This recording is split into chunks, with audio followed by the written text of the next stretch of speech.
Kada hakbang sa lupa'y para akong inaalon at nalulunod sa batikos ng mundo, sa kung ano lamang ang kaya ko.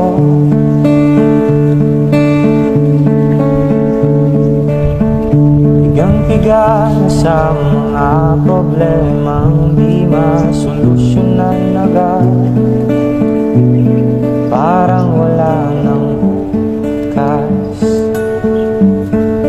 Pwede bang umiwas?